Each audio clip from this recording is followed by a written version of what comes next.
semua pelatnas itu dipulangin seniornya. Gue ini yang mau try out aja nih gagal try out nih gue. Gimana cara gue mau berprestasi? Gue mau try out ke Italia aja gue gagal. Gimana coba gue mau mengibarkan bendera merah putih? Kalau gue aja mohon maaf nih, anggarannya gak ada. Terkadang bukan masalah gak ada anggaran juga, tapi apakah anggaran itu ditaruh ke tempat yang benar gitu. Kamu itu adalah orang yang punya kualitas yang bagus. Tunjukin, kamu di karate menang-menang terus tapi gak dipakai. Kamu di kickboxing, kamu kalau menang kamu akan dipakai. Selain presiden yang bisa mengharumkan dan mengibarkan bendera merah putih, itu atlet. Yes. Halo guys, kembali lagi dengan gue Zebi, dan hari ini gue sudah membawakan tamu yang sudah mengharumkan nama Indonesia di kancah internasional dan juga kancah nasional. Siapa lagi kalau bukan Andi Jerni. Halo. Hai.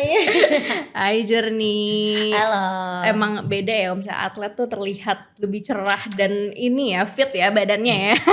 Oh ya? Ya berotot gitu ya. Dong. Jadi selama ini gue sama Jerni itu cuman kontakan lewat Instagram ya, say. Ya, lewat sosial media doang. Yes, karena kita berdua sama-sama anak muda yang berjuang di kancah politik. Nah, salah satu cara of course buat kita kontribusi ke Indonesia kan gak cuman lewat pemilihan aja gitu.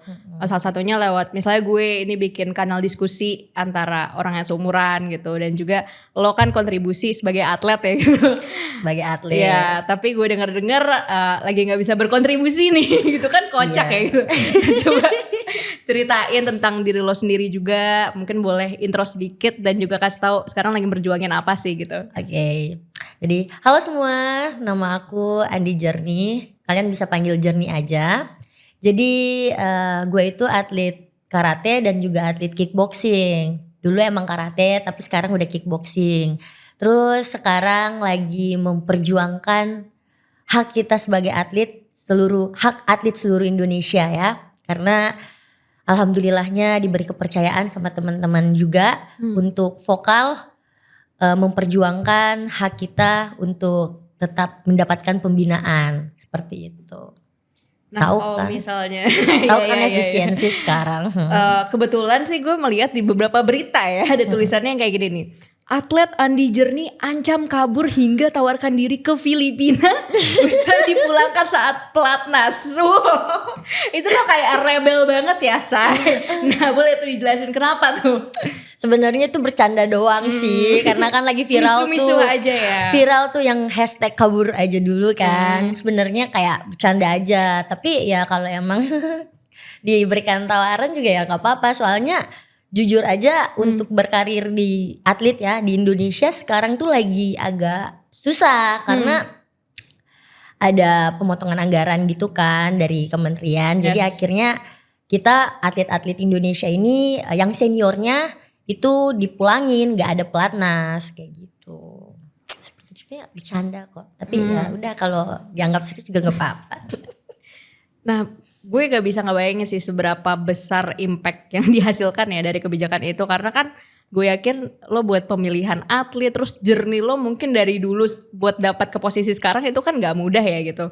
Nah, pas dapet berita apa ya surat edaran itu gimana sih kayak reaksi temen-temen tuh langsung sedih, apa motivasinya down atau gimana gitu? Jadi ini gue cerita aja ya, pas pertama kita tuh dapat surat edaran. Ini pertama kali gue dapat surat edaran itu pada saat, jadi gini, lucu nih, tanggal 31 Januari itu pengurus gue nelpon gue, Jer, ayo ketemu dulu sini.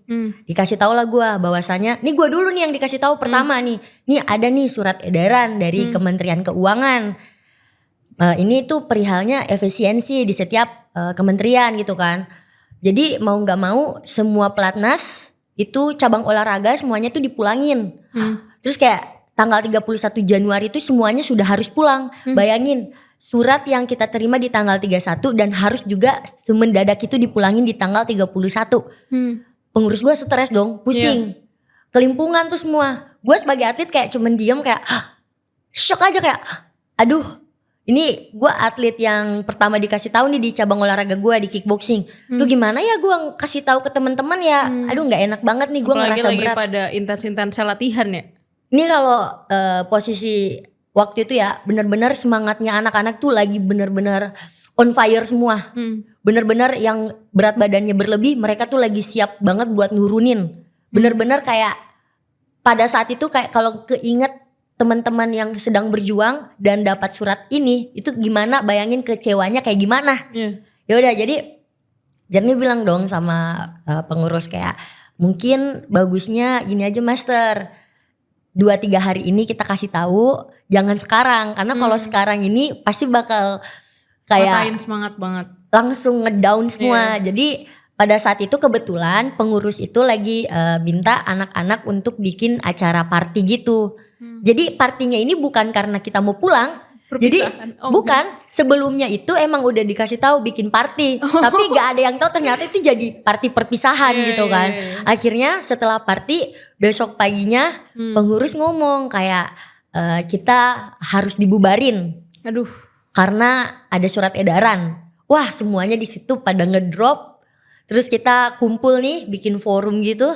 Kayak satu-satu udah melampiaskan unek-uneknya. Wah, nangis sih waktu itu kayak ini bukan akhir dari segalanya gini gitu kan. Aku yang istilahnya kayak aduh kasihan kan udah tahu duluan nih. Aduh kasihan dari kemarin sebenarnya gue udah drop nih. Cuman kayak harus acting di depan mereka tuh yang kayak tidak terjadi apa-apa. Tapi pas udah dikasih tahu yang gue pas kasih unek-unek itu gue nangis coy. Ya, gak bisa gini. Terus kata pengurus katanya bakal ada pelatnas lagi. Cuman gak tahu karena ini tuh dari kementerian ngakunya ini tuh evaluasi.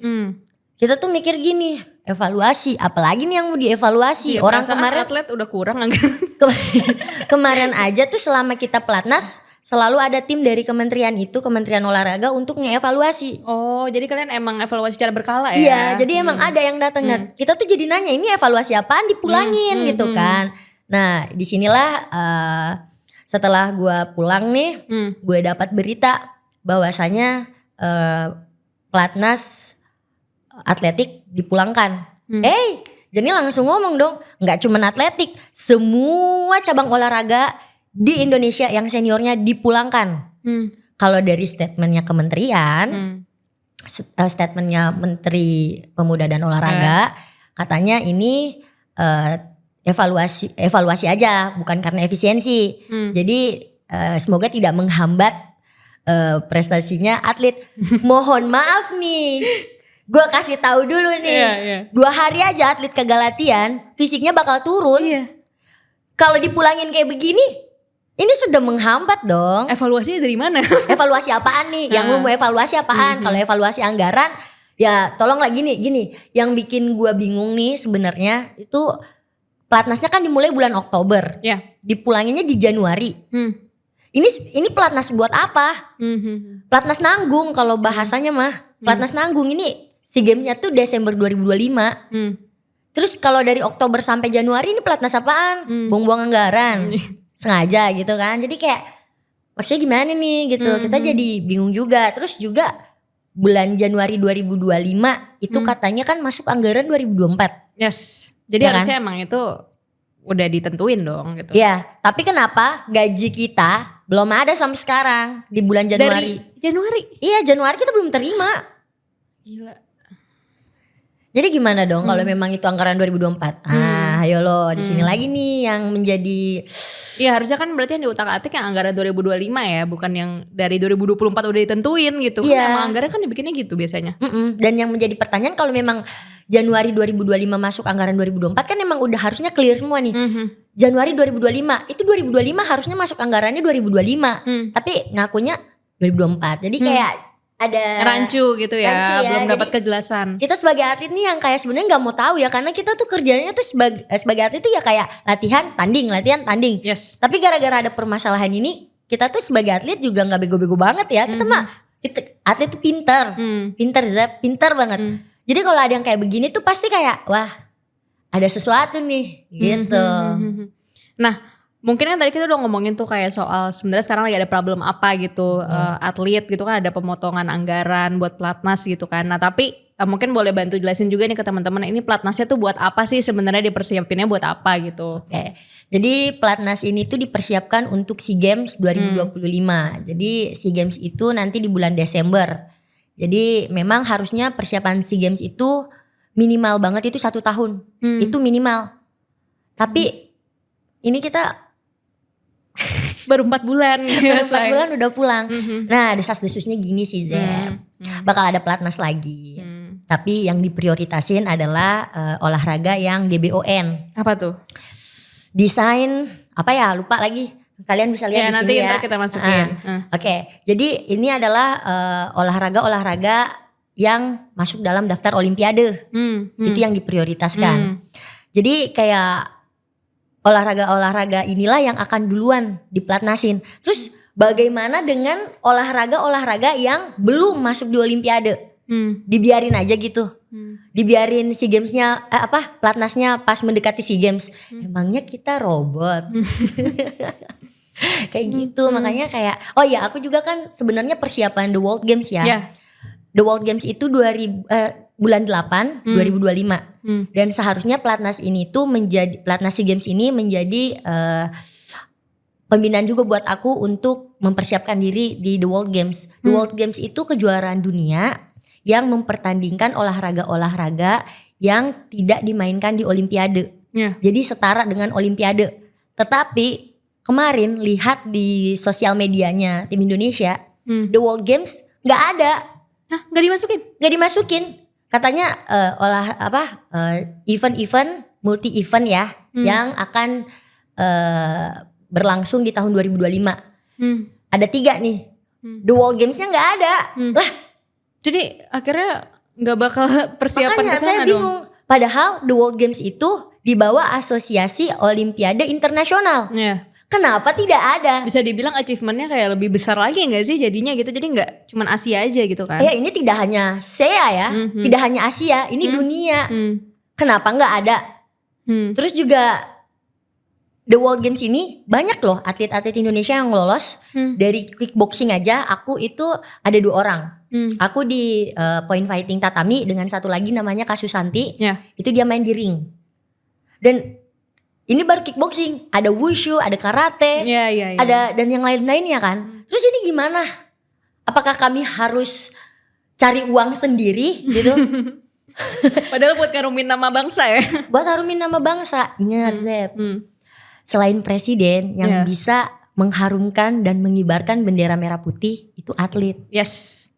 Gue juga percaya dengan hal itu sih, karena salah satu cara negara-negara superpower gitu ya kayak Amerika, Cina buat ngeliatin kalau misalnya mereka tuh punya posisi gitu di dunia itu ya selalu lewat World Games. Betul. Gitu.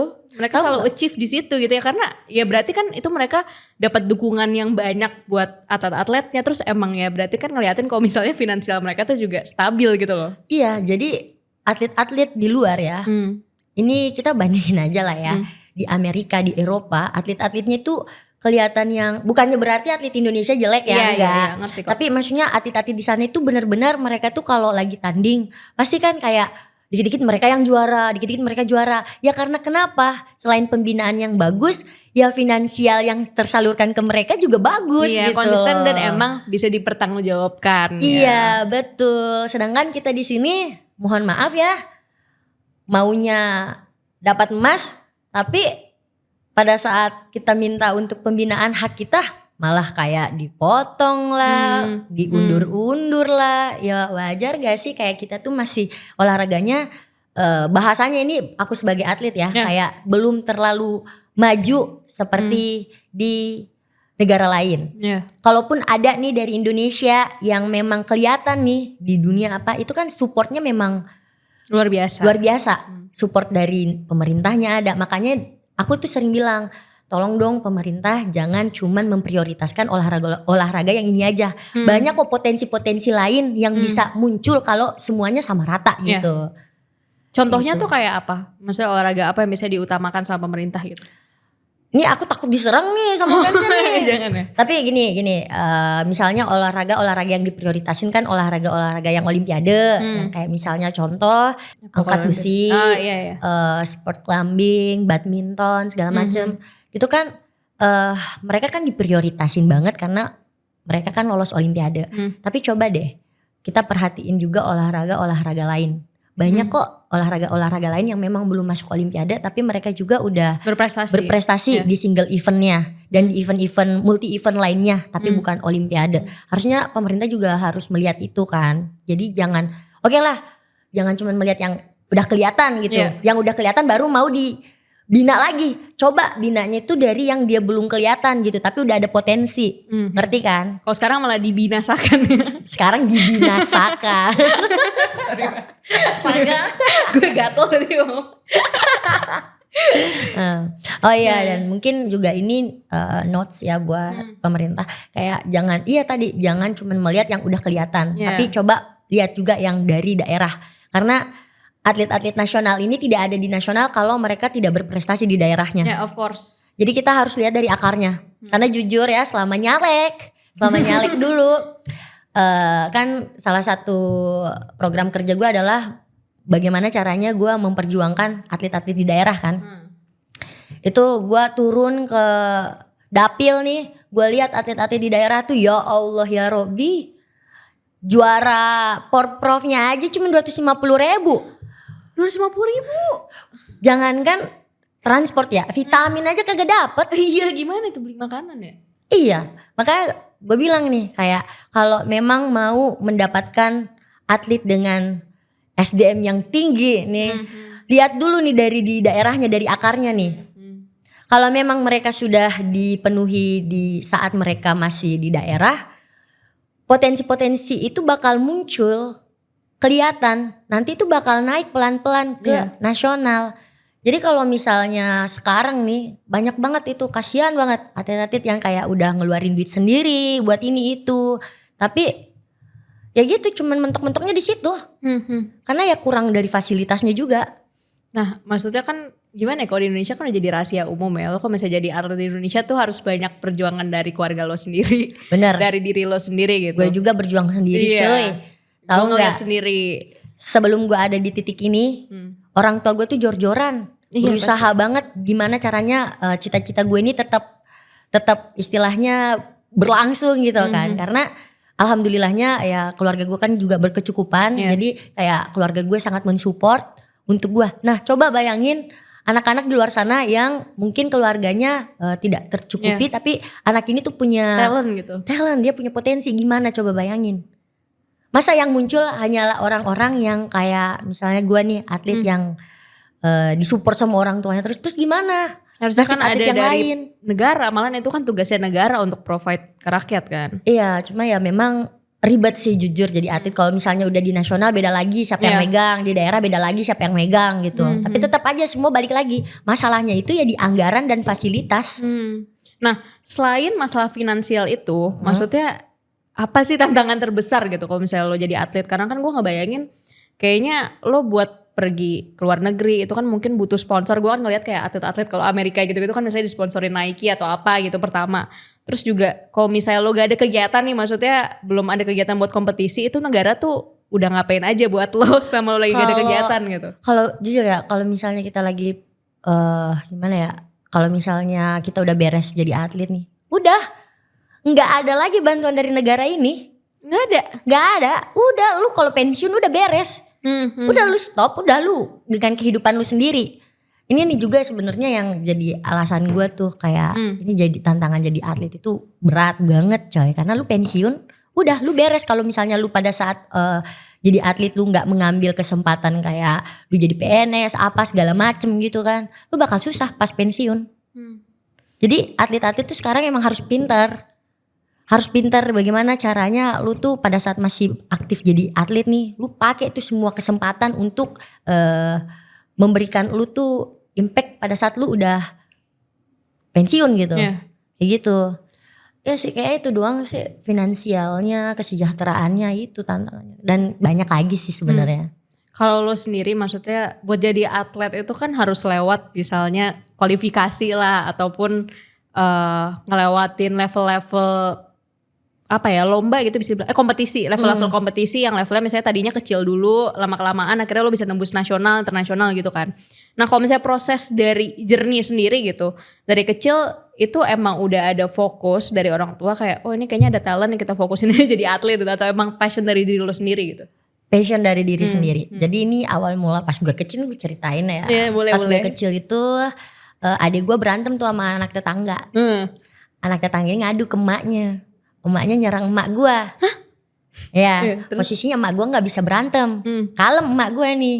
Gue posisi itu umur gue 7 tahun. Masa iya gue jadi anak diem? Nah, emak gue dicekek. Sekarang aja petakilan ya. Emak gue dicekek nih. Waduh. Emak gue dicekek.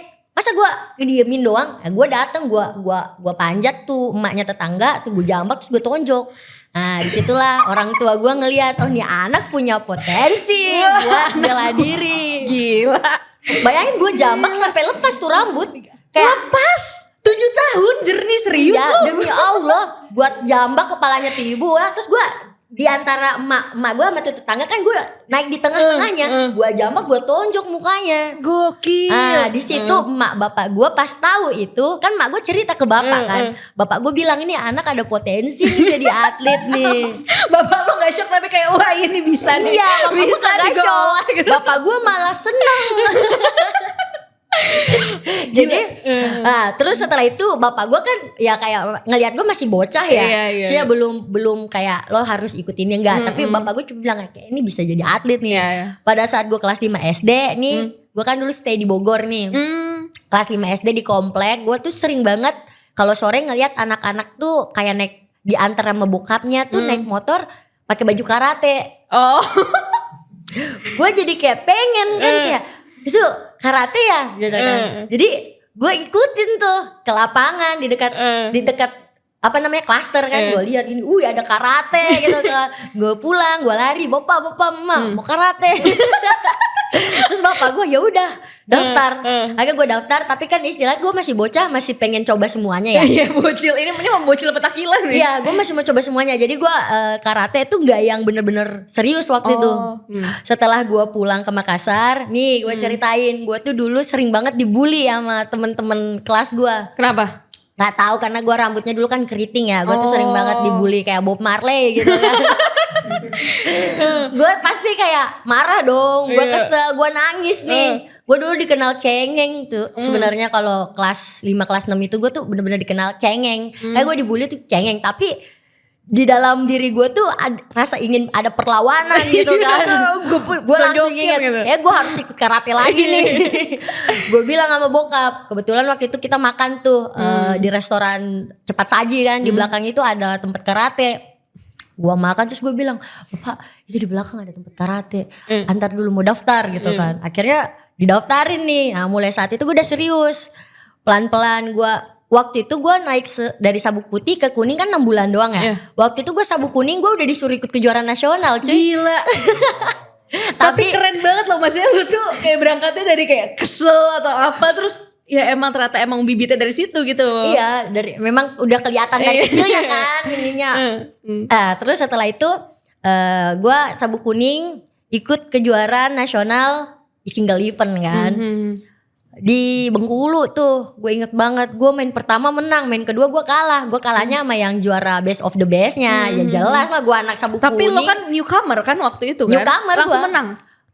Kan kalau di karate tuh setiap ronde kan, kalau kita udah menang nanti maju nih ke babak selanjutnya. Nah gue main pertama tuh menang. Terus main kedua tuh baru gue kalah. Di situ tuh gue ada rasa ingin, gue perlu menang nih, gue harus menang nih. Kayak misalnya contoh kayak, wah gue kalah nih sama best of the bestnya di KI Jakarta kan waktu itu. Gue harus kalahin dia nih. Gue tuh cuman terfokusnya harus ngalahin dia. Di next event berikutnya gue ketemu main pertama sama dia. Gue menang lawan dia. Karena di apa? Gue bilang gue tuh harus ngalahin dia. Tapi setelah gue maju ke ronde berikutnya gue kalah. Karena gue cuman fokus gue harus menang lawan dia. Oh, lu gak fokus ke teknik akhirnya ya. Gue gak fokus sama yang lain. Di situ gue langsung mikir nih, aduh gue udah mindset salah nih. Nah setelah itu gue ikut lagi pertandingan, gue makin serius. Terus pelatih gue melihat kayak mungkin ada potensi di gue disuruh ikut untuk training center yang latihannya tiap hari. Gue ikut dong. Gue mah anaknya kesenengan ya kalau disuruh kayak begitu ya, hayu gitu kan. Ya udah nih, gue ikut pertandingan, masih kalah nih gue. Tapi teman-teman gue menang-menang semua. Terus Gue bilang, lo gimana tuh perasaannya? gue bilang gini, ini perasaan gue sama yang lainnya tuh makan sama deh. Nasi gue makan bareng, KFC gue makan bareng, apa segala macam gue makan bareng. Kok mereka menang gue kalah gitu kan. Oh setelah gue perhatiin ternyata masih ada yang salah dalam pola latihan gue tuh. Anak kelas berapa ya waktu itu, gue kelas 2 SMP nih, gue bilang kayak gue harus menang nih next ronde, gue harus menang, next event gue harus menang nih. Jadi akhirnya gue mencontek pola hidupnya orang-orang yang juara. Oh, ya lo belajar ya? Gue belajar. Yes, Tuh gue penasaran, kok gue nih yang latihan juga nih, tapi kok gue masih kalah gitu teman-teman. Berarti ada yang salah gitu. Ada yang salah. Akhirnya gue mencontek gaya hidup, gaya latihan orang-orang yang juara. Gue terapin, alhamdulillahnya gue ikut kejuaraan nasional, gue juara 2 di situ. Tapi gue masih belum puas. Kok gue cuma juara 2? Gue pengen juara 1. Gue pengen juara 1 nah, coy. Kalau boleh tahu apa yang lo pelajarin dari orang-orang yang biasanya juara itu gitu? Apa sih yang bikin mereka beda daripada orang lain? Yang gue lihat itu orang-orang yang juara itu mereka tuh kalau latihan, misal contoh orang-orang pada ngeluh-ngeluh nih. Yang juara-juara itu mereka tuh ngeluh tapi nggak ditunjukin di situ. Jadi walaupun ngeluh mereka tetap bakal lakuin. Nah, terus juga kayak misalnya yang juara, misalnya contoh orang-orang atlet biasa latihannya 3 kali seminggu. Yang juara itu bisa latihannya 4 kali seminggu, 5 kali seminggu. Jadi kayak ada satu step di depannya atlet-atlet biasa. Dan itu yang gue lakuin, kayak misalnya lawan gue latihannya berapa kali sih, gue cari tahu. Gue tuh jadi stalker gitu loh. Dia latihan berapa kali sih gitu. Oh dia latihannya seminggu 5 kali. Oke besok gue latihan tiap hari. Senin sampai Minggu gue latihan. Sampai akhirnya ikut kejuaraan nasional yang resmi. Itu gue ketemu lagi tuh sama yang juara 1 gue yang di sebelumnya. Gue bilang gue harus mengalahkan lu gitu kan. Tapi gue harus mikirnya gini, jangan sampai mindset gue tuh kayak waktu gue bocil tuh, gue cuma harus ngalahin lu doang. Jadi gue harus menang tiap ronde. Dan kalaupun misalnya gue mau memperhalus lagi bahasanya, gue gak boleh kalah setiap ronde. Gue tanding alhamdulillah pada saat itu gue pertama kali juara 1 nasional cuy. Gokil. Terus gue bilang keren banget. Ini gue harus mempertahankan karena tidak mudah untuk sampai di sini gitu. Jadi memang istilahnya gue tuh yang step by step, gak mungkin gue langsung bisa di nasional. Gue ikut kejuaraan daerah dulu, enggak, gue ikut kejuaraan antar dojo dulu. Baru setelah itu gue naik ke level yang nasional itu, yang gue masih sabuk kuning. Itu kan gue langsung disuruh ikut kejurnas kan. Sebelumnya kan ada internal dulu. Nah setelah itu nasional yang di single event, terus bukan single event, yang open ya bahasanya. Terus setelah itu ikut yang resmi, baru gue menangnya tuh di resmi. Yang bikin gue salah tuh mindsetnya tuh dulu gini, gue tuh pasti bakal menang kalau di kejuaraan resmi, tapi kalau di kejuaraan open gue pasti kalah. Kenapa gitu? Gak tahu, aneh mindset gue dulu tuh. Kayak gak apa-apa deh gue kalah di open, yang penting di resmi gue menang. Tapi setelah gue ikut open ya gue kalah. Tapi gue pas resmi gue menang. Nah di sini gue ubah lagi nih mindsetnya, kayak enggak, gue gak boleh kalah. Mau itu open kayak resmi, gue gak boleh kalah. Gue gak boleh kalah, gue harus memperjuangkan. Tapi gak sampai di situ sayang. Apa? Lu juara di resmi juga belum tentu lu dipakai di kejuaraan di event-event resmi berikutnya. Kenapa tuh? Nih gue tuh adalah salah satu atlet yang pernah terkena dampak dari politik olahraga.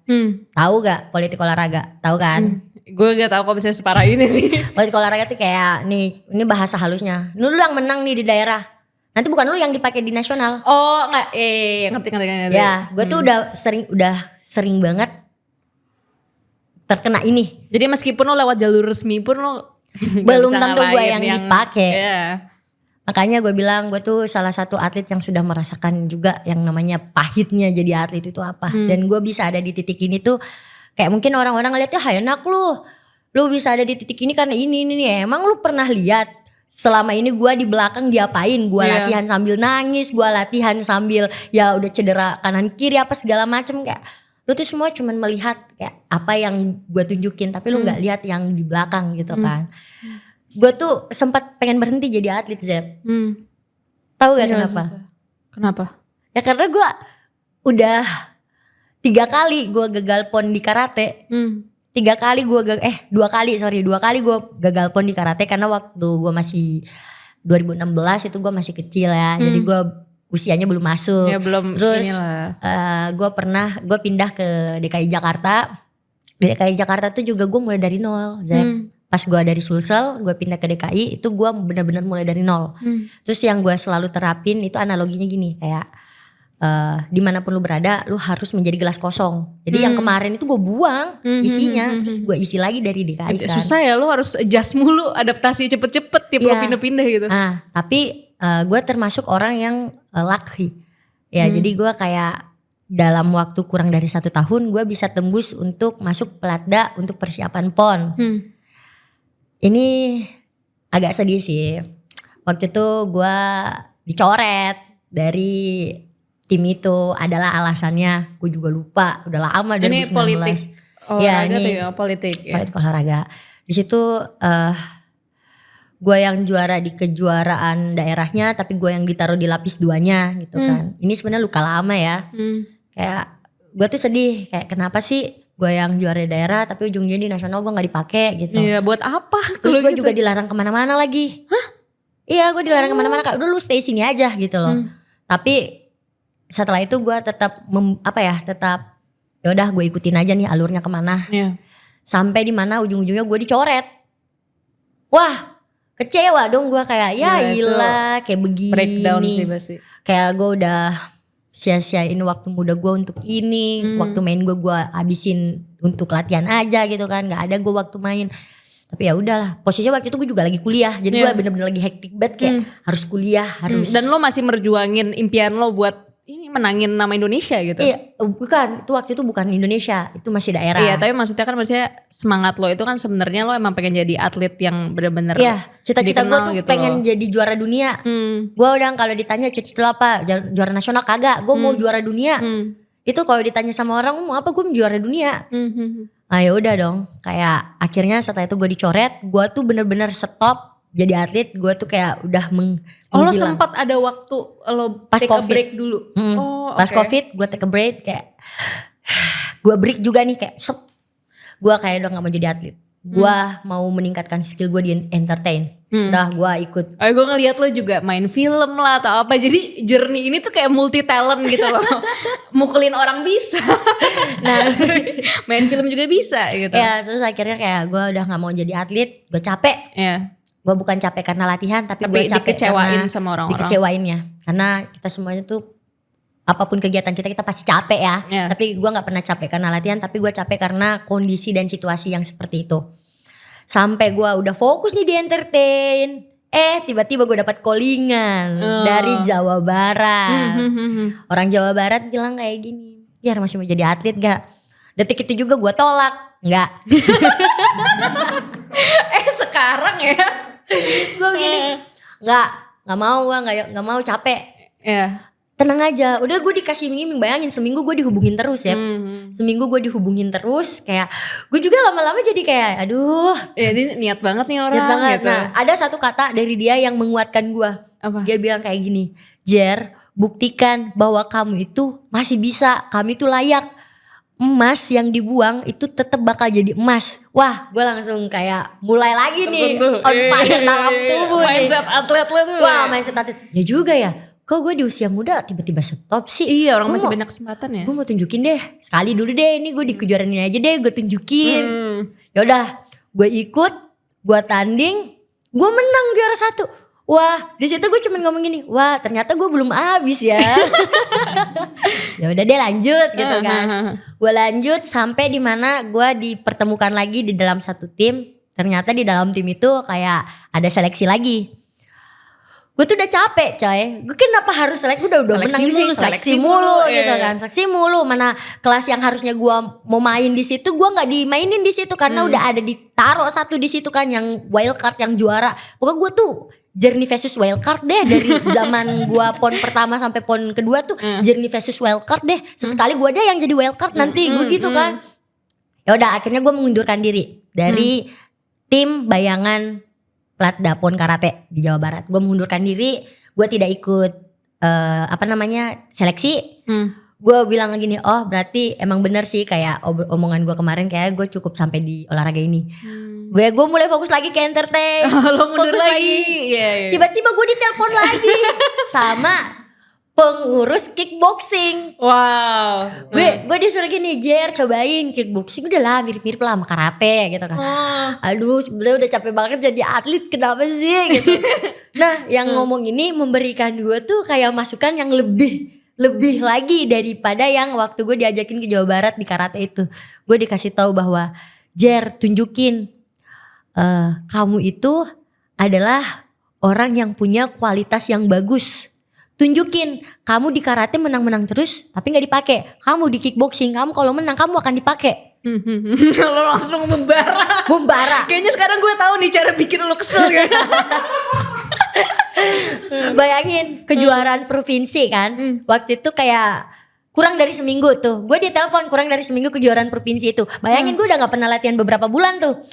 Gue cuma latihan untuk kejuaraan provinsi itu 2 hari. Terus lo juga belum pernah kickboxing. Sebelumnya kan lo belum karate pernah kan? kickboxing. Jadi gue tuh masih ada style-style karate waktu itu. Iya. Gue main dengan persiapan 2 hari. Gue menang, gue juara 1. 2 hari? 2 hari. Gila. Gue gini. Gue bilang gini kan. Wah ini kayak dunia gue nih. Ini kayaknya dunia gue. Iya gue bilang ini kayaknya tujuan dari hidup gue nih. Iya meaning. Gini, di Jakarta astagfirullahaladzim. Pada saat gue karate di Jakarta, karate di Jawa Barat nih, gue menang kagak pernah tuh gue dipake. Tapi kayaknya ini tuh petunjuk dari Allah. Allah menutup jalan gue di sini untuk gue ke kickboxing. Dan sampailah gue di titik ini. Tapi nggak mudah juga. Gila, gue mau mati pas latihan kickboxing karena fisiknya lebih gila daripada karate kemarin kan. Gue udah ikut pelatdanya untuk BK-PON. Wah di situ capek banget. Bener-bener gue pertama kali masuk di olahraga yang istilahnya kayak tinju gitu kan. Kan kickboxing itu tinju sama nendang. Agak jauh juga kan dari karate. Jadi kayak gue melihat kayak setiap ada yang baku hantam gue cuma gini. Gue kayak gue bisa gak sih? Oh my god, gue bisa gak sih? Enggak, gue bisa. Gue langsung berubah mindset. Oh gue bisa. Orang gue ada di sini berarti gue bisa dong. Terus itu kan persiapan buat babak kualifikasi PON. Babak kualifikasi PON itu kan ya udah untuk persiapan PON kan. Kalau di karate kan BK PON-nya tuh juga mati-matian. Pas gue lihat di kickboxing wah sama mati-matian juga. Ya udah gue latihan persiapan 3 bulan. Karena waktu itu memang mepet ya ke Jurprof untuk persiapan BK PON juga mepet jadi cuma 3 bulan, enggak 2 bulan setengah. Nah, di situ gue cuma mikir, gue mau buktiin kalau gue itu benar-benar orang atlet yang punya kualitas yang bagus. Gue akan tunjukin. Gak apa-apa gue gak di karate tapi gue tunjukin di kickboxing. Kalau gue adalah atlet yang benar-benar punya kualitas yang bagus. Tapi berarti di sini lo udah nemuin lingkungan yang hargain lo gitu ya? Berarti kickboxing. Betul. Gue merasa di karate juga saling respect kok. Cuman memang kurang aja gitu untuk aku ya. Kalau ini kan dua pihak karena saling kickboxing, membantu gitu. Kickboxing ini kan juga salah satu olahraga yang baru. Jadi gue merasa kayak gue tuh bisa, lebih banyak ruang untuk explore gitu. Ya gue ada kesempatan di sini. Terus akhirnya gue main BK PON dengan persiapan gue yang 2 bulan setengah gue juara 1. Makin naik lagi semangat gue. Gue harus buktiin berarti kalau BK PON itu kayak masih belum dilihat lah sama orang. Gue harus buktiin di PON deh. Ini PON pertama gue. Di karate gue gak pernah PON. Iya padahal selama itu. Di karate gue gak pernah PON. Setiap gue udah mau main PON gue pasti ada aja yang nutupin jalan. Akhirnya gue main di kickboxing. Gue mulai lagi. Ini agak susah sih. Gue waktu itu harus tetap latihan tapi gue juga nyalek. Oh itu waktu itu pas sama-sama nyalek? Iya. Goks gimana kepala pecah. Bayangin gue habis main di dapil gue harus menjaga fisik gue untuk tetap. Gila cuy, maksudnya kalau turun lapangan itu kan sebenarnya bisa dibilang ya capek. Physically taxing banget. Lo harus berapa titik sehari. So latihan gimana cara nyempetinnya cuy? Bayangin gue kan kalau yang RI kan 9 kabupaten. Iya cuy. Gue harus keliling. Nah itu gue bener-bener dalam 1 minggu gue minimal dalam seminggu harus 3 kali gue harus latihan. Kalau gue gak latihan gue bakal drop nih. Ya udah jadi kayak misalnya contoh gue ada pertemuan di titik A. Sebelum titik A gue latihan dulu. Terus baru gue pergi ke titik A. Terus besoknya nanti di titik B. Gue 1 hari istirahat.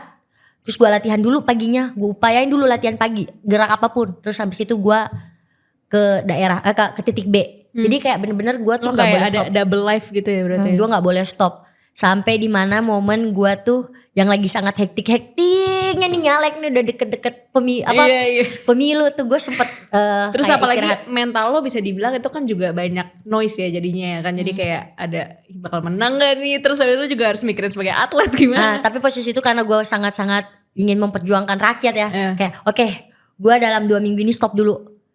Gue gak usah latihan dulu. 2 minggu ini gue perjuangin. Tahu gak pada saat setelah pemilu gue mulai latihan, gue ngedrop. Sakit. Sakit. Aduh. Jadi kayak wah, kayak ini gue harus istirahat dulu deh karena udah capek banget. Nah setelah itu gue barulah join sama atlet-atlet yang lain. Dan ya berjalannya waktu itu kan pengumuman ya. Wah gue kayak gini, ya udahlah nggak apa-apa. Kan gue lihat gue belum duduk nih. Yang penting gue udah berjuang, orang udah tahu nih. nyoba Gue sekeras mungkin. ya gue udah membuat orang-orang melihat gue nih siapa gitu kan. Siapa tahu buat modal next periode ya. Dan setidaknya orang-orang jadi tahu kalau misalnya orang yang namanya Andi Jernih itu emang beneran pengen berjuangin kualitas atlet Indonesia gitu. Karena kan itu sesuai juga kan sama program yang lo perjuangin kemarin. Iya, karena gini, yang bisa memperjuangkan atlet itu adalah orang yang pernah merasakan jadi atlet. Nah itu yang menarik banget buat gue karena selama ini tuh kayak kemarin kan ada statementnya Ahmad Dhani juga yang kayak ngomongin soal atlet naturalisasi itu dinikahin aja di orang Indonesia gitu-gitu. Tapi gue tuh jarang ngeliat kayak misalnya atlet bisa speak up tentang diri mereka sendiri gitu. Karena gue ngerti maksudnya kan posisi mereka sulit ya. Dia tuh terkadang ada atlet-atlet yang kurang beruntung rely banget sama pemerintah. Terus kalau mereka ngomong aneh-aneh takutnya dia ada masalah sama timnya atau gimana betul. Gitu. Nah, jadi orang kayak lo itu butuh diapresiasi dan dapat ini sih ruang untuk ngomong gitu loh. Ya, jadi bentar. Sebenarnya banyak juga yang atlet ini yang terjun ke politik. Tapi yang terjun ke politik ini adalah atlet-atlet yang sudah tidak aktif. Iya, udah pensiun gitu udah pensiun. Sedangkan gue ini adalah atlet yang aktif. Ya itu kan risky banget sebenarnya.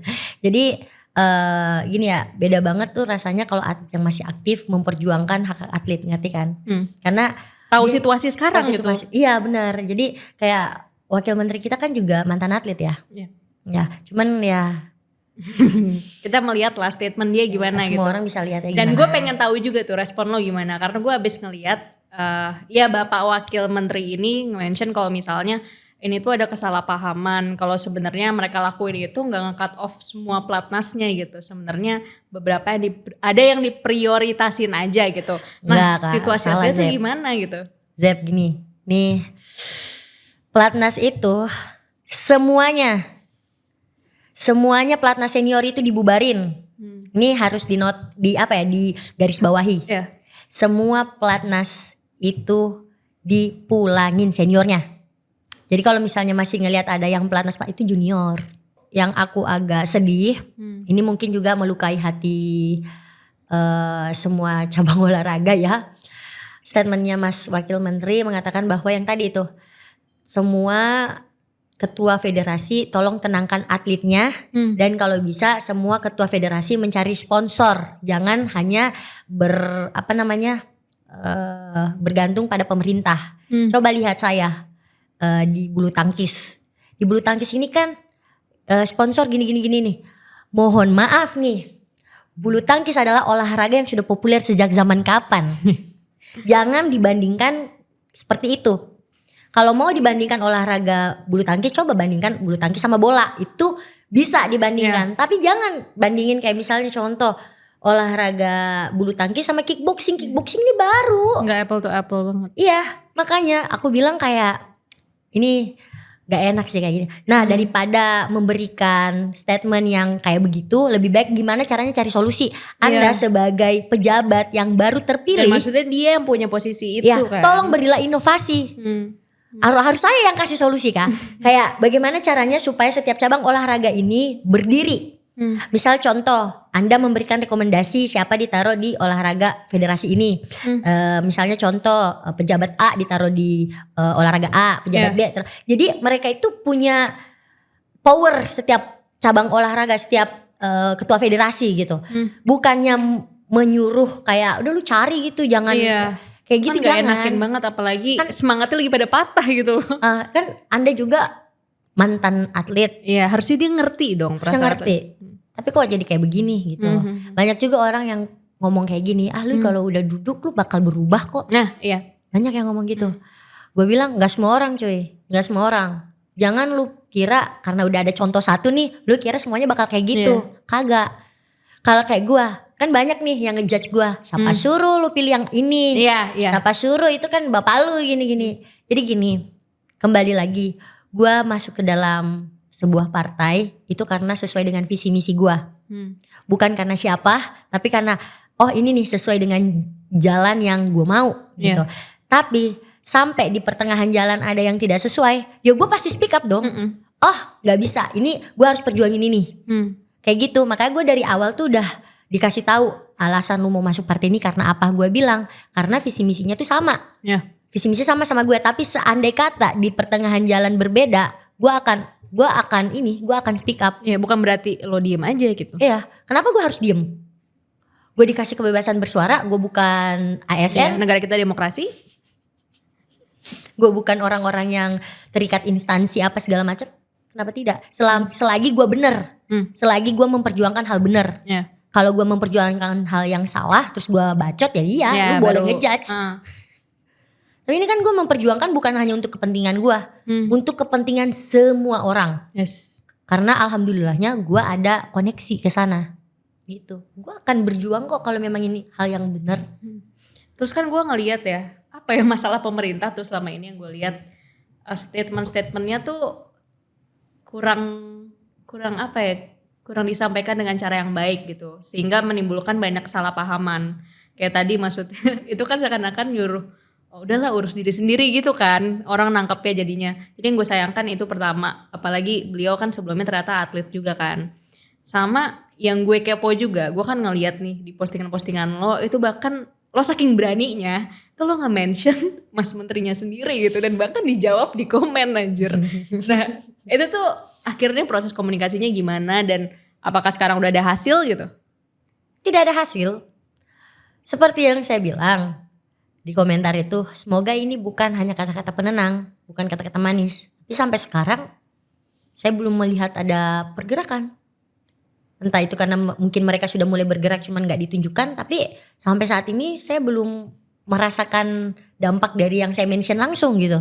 Padahal itu udah mention langsung. Terus saya juga udah bertemu sama Komisi 10 DPR, itu sampai sekarang saya juga masih menunggu. Seperti itu. Jadi kayak please lah cepet-cepet, waktu itu terus berjalan. Atlet itu perlu pembinaan, gak bisa kayak udah deket-deket baru mau dikasih, gak bisa. Jadi kayak yang lo bilang sehari 2 hari gak latihan aja tuh udah ngefek banget ya? Iya benar, jadi kayak harus benar-benar atlet itu dikejar waktu.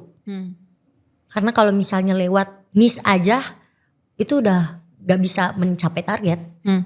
Nah terus kan yang selalu gue denger ya, misalnya dari orang-orang misalnya ada yang ngasih masukan gitu, itu kan ada kata-kata yang kayak ngasih tahu, jangan ngeluh aja, coba ngasih misalnya dari pihak pemerintah, coba kasih solusi gitu.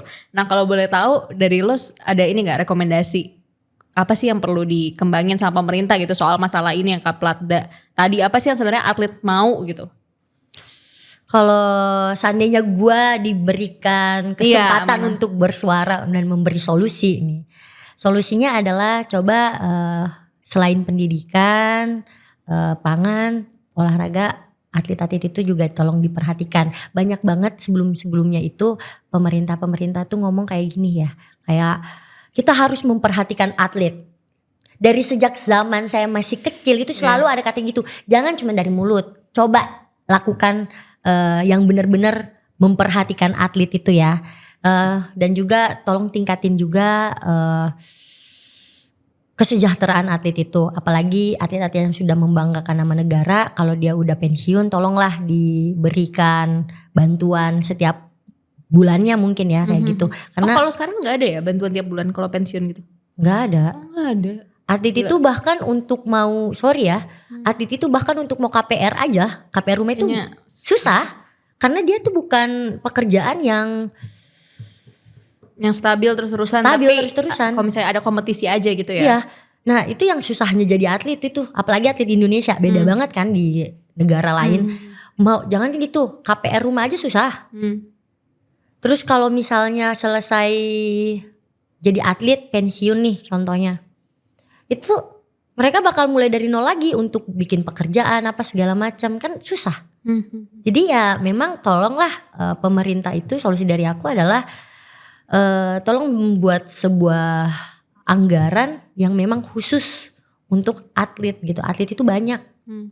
Jadi tolong diberikan ruang lah, kayak misalnya contoh dia udah beres jadi atlet, dah nanti What's kita next gitu.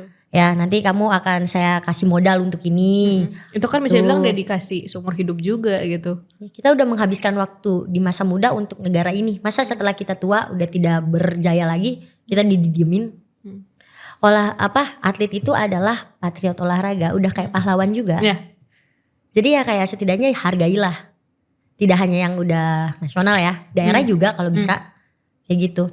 Dan juga iya sih sebenarnya inti permasalahannya itu atlet itu memang maaf banget ya, di finansial ya yang kurang. Dipandang sebelah mata juga gitu, maksudnya nggak terlalu difokusin buat dikasih bantuan gitu.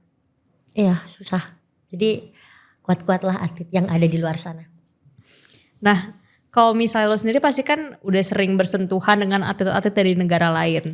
Gue juga pengen tahu tuh, lo sempat gak nanya-nanya ke mereka tuh dapat dukungan segimana sih sama negaranya sampai bisa dapet champion-champion yang tinggi-tinggi banget gitu.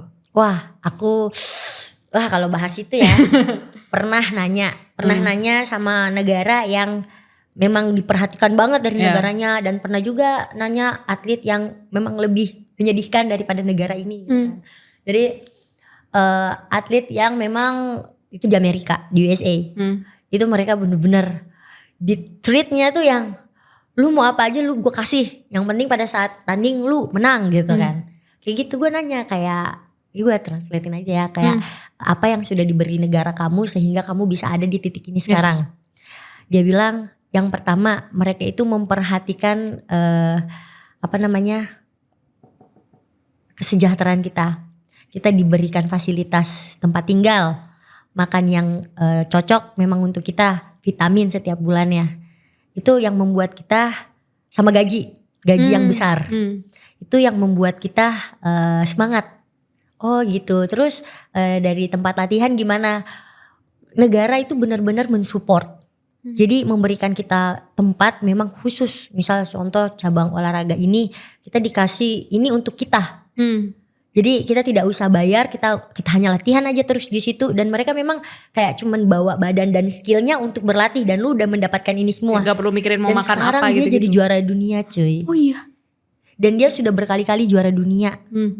Kayak gini, oh memang ya dukungan finansial itu sangat besar sekali dampaknya untuk prestasi juga. Ada juga sih yang bisa berprestasi dengan anggaran kecil, tapi kan ya mohon maaf ya, mungkin sampai di situ aja, belum bisa sampai sini. Karena jujur aja gue ini yang mau try out aja nih gagal try out nih gue. Gimana cara gue mau berprestasi, gue mau try out ke Italia aja gue gagal. Gimana coba gue mau mengibarkan bendera merah putih kalau gue aja mohon maaf nih anggarannya gak ada. Gitu. Tapi masalah negara kita kan terkadang bukan masalah gak ada anggaran juga, tapi apakah anggaran itu ditaruh ke tempat yang benar gitu.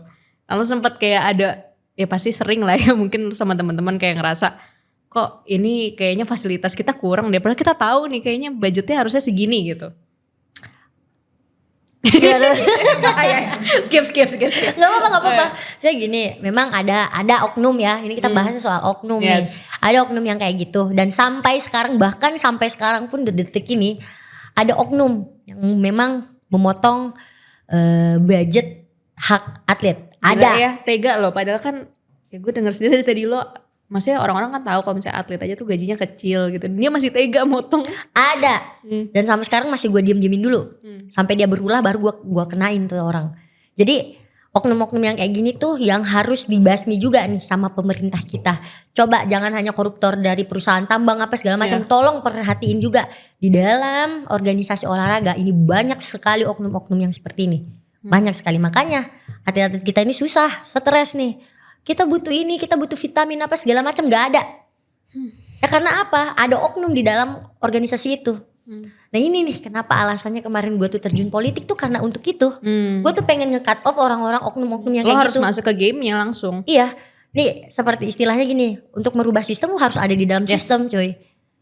Dan apa yang gue lakuin itu sebenarnya bukan untuk cuman gaya-gayaan doang, gue mau Iya, FOMO ikut-ikutan kagak, karena gue tuh udah ngerasain coy.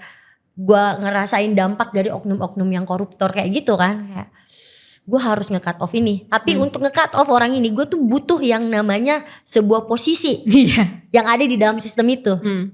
Gimana caranya gue masuk sistem itu? Ya itu dengan cara gue kemarin ikut pemilihan itu. Ya. Dan lihat sekarang masih ada di mana-mana tuh oknum.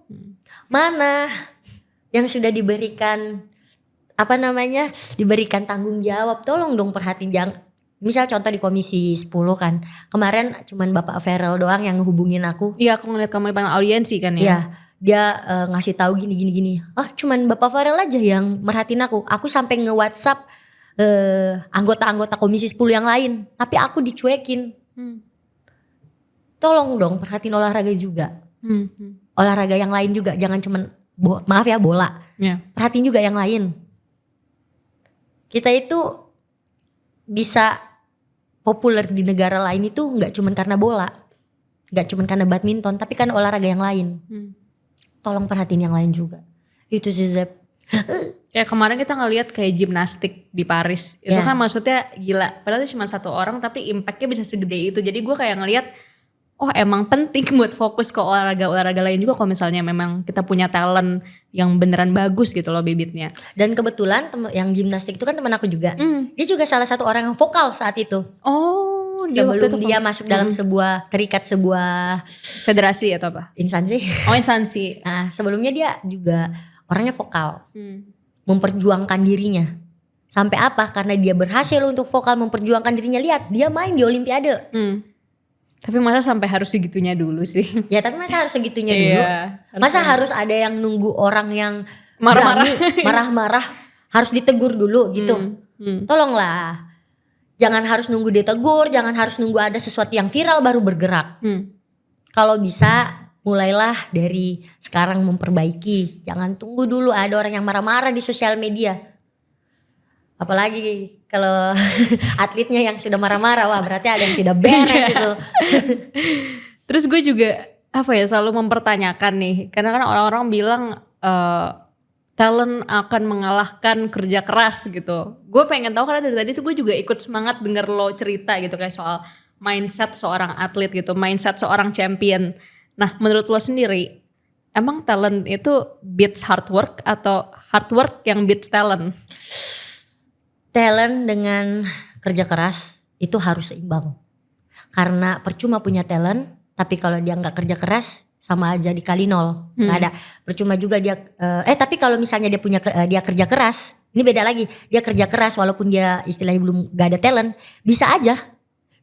Tapi ada alangkah baiknya kalau dia beriringan. Tapi tidak menutup kemungkinan yang kerja keras ini bisa mengalahkan talent. Itu. Kalau dari aku. Berarti tadi kan lo sempat cerita juga kalau misalnya tadinya sempat agak ada masa-masa sedih lah, masa-masa ngerasa kalau diri lo kalah gitu. Nah, tapi gimana sih caranya buat lo ngebangkitin semangat buat balik lagi itu? Karena gue ngelihat gimana ya, seumuran kita itu kan sekarang banyak juga lah yang kita lihat konten-kontennya tuh kayak generasi overthinking, generasi apa gitu. Tapi mungkin ada inspirasi dari pikiran seorang atlet gitu yang bisa ngebantu orang-orang kayak kita sekarang yang terlalu konsumsi banyak media, terus banyak suara, akhirnya jadinya kerjaannya overthinking gitu. Sebenarnya kembali lagi ke setiap orangnya ya. Misal contoh aku itu kan biasanya menulis target aku.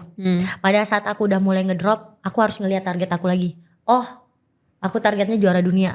Aku bakal kembali lagi ke jalan poros. Jadi itu. emang udah ada tujuan ya kamu ya? Ya, jadi tapi support itu juga perlu. Support dari teman-teman perlu, dari keluarga itu perlu banget.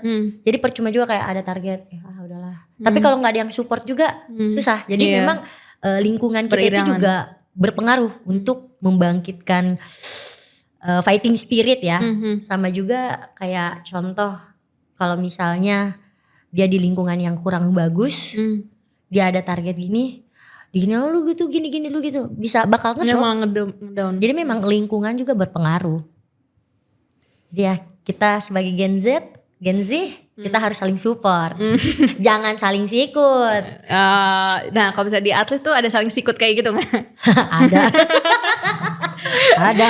Makanya saya kayaknya harus siap-siap dari segala sisi, dari pemerintah, dari negara, dari sama atlet gitu. Kayaknya apa ya, kehidupan sebagai atlet tuh sangat rumit ya. Berat juga. Berat juga ya. Jadi memang mental itu sangat dibutuhkan ya Zep ya.